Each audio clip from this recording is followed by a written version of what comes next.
క్రీస్తునందున్న ప్రియులకు ప్రేమతో వందనాలు తెలియజేయుచున్నాను.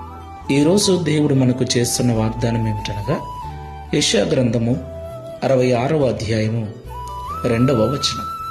ఎవడు దీనుడై నలిగిన హృదయము గలవాడై నా మాట విని వణుకుచుండునో వానినే నేను దృష్టించుచున్నాను. ఆమేన్. నా ప్రియమైన సహోదరి సహోదరులారా, యెహోవా కన్నులు భూలోకములో నివసిస్తున్న మానవుల వైపు చూస్తూ ఉన్నాయి. మరి ముఖ్యంగా ఎవరైతే యెహోవాను దేవునిగా కలిగి ఆయనను ఆరాధిస్తూ ఉన్నారో వారి వైపు చూస్తూ ఉన్నాయి. నా ప్రియులారా, దేవుని కన్నులు మన మీద ఉండటం మనకు ఆశీర్వాదకరం. అంటే మనం పడే బాధ, మనం పడే వేదన, మన నిందలు, మన అవమానములు, మన యొక్క స్థితిగతులన్నిటినీ కూడా